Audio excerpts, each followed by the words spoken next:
Hi friends, welcome back to our channel XYZ brain. So AP 9th class సంబంధించి FA1 format question paper. So ఒకసారి ఈ questions అయితే బాగా చూసుకోండి. ఇది very very important question paper, ఎందుకంటే దీంట్లో నుంచి రేపు జరగబోయే హిందీ ఎగ్జామ్లో మీకైతే పక్కాగా కొన్ని అయితే వచ్చే అవకాశం ఉంది. సో దీన్ని ఒక ప్రాక్టీస్ పేపర్గా తీసుకోండి. డెఫినెట్గా ఇందులోంచి మీరు కొన్ని ఎక్స్పెక్ట్ చేయొచ్చు. అండ్ ప్యాటర్న్ కూడా అయితే ఏం మార్పు లేదు, సేమ్ లాస్ట్ ఇయర్ ఏదైతే ప్యాటర్న్ ఉందో అదే ప్యాటర్న్ ఉంది. సో దీంట్లో వెరీ వెరీ ఇంపార్టెంట్ క్వశ్చన్స్ అయితే ఉన్నాయి. సేమ్ ఈ క్వశ్చన్స్ కానీ, గ్రామర్ పాయింట్స్ కానీ, తర్వాత ఒక లెటర్ రైటింగ్ కానీ, సో ఇవన్నీ అయితే బాగా చూసుకోండి. 100కి 100% దీంట్లో నుంచే మీకు క్వశ్చన్స్ రావడానికి ఛాన్స్ అయితే ఉంటుంది.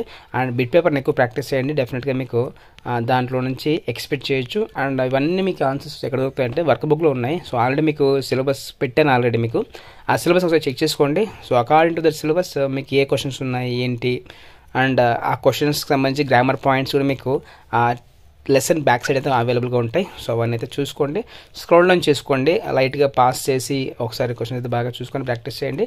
సో రేపు జరిగే ఎగ్జామ్లో అట్లీస్ట్ మీకు 50 to 70% అయితే ఎక్స్పెక్ట్ చేయొచ్చు. బాగా అయితే ప్రాక్టీస్ చేయండి. సో ఇంకా ఏమైనా కుదిరితే కనుక మన ఛానల్లో పేపర్స్ అయితే పెట్టడం జరుగుతుంది. And stay tune for more updates. ఇక్కడ చూడండి, మీకు కీగా ఉంటుంది. ఇక్కడ కీ చూసుకోండి, ఆ క్వశ్చన్కి సంబంధించి కీ చూడండి, ఆ పేపర్ సంబంధించి. సో మీకైతే ఖచ్చితంగా యూజ్ అవుతుంది అనుకుంటున్నా. సో ఒకసారి చూడండి, అలాగే కమెంట్ సెక్షన్ కామెంట్ చేయండి మీకు ఇంకా ఏ పేపర్స్ కావాలి, ఎలాంటి పేపర్స్ కావాలి, ఇవన్నీ అయితే ప్రాక్టీస్ చేసుకోండి. పక్కాగా అయితే మీకు ఎగ్జామ్లో దాదాపుగా అయితే వచ్చే అవకాశం అయితే ఉంది. And stay tune for more updates. ఇలాంటి మరిన్ని అప్డేట్స్ కోసం అయితే మన ఛానల్ని సబ్స్క్రైబ్ చేసుకోండి. And click on the bell icon for notification. Do like and comment, share some one who needs one. And thank you so much for watching my video.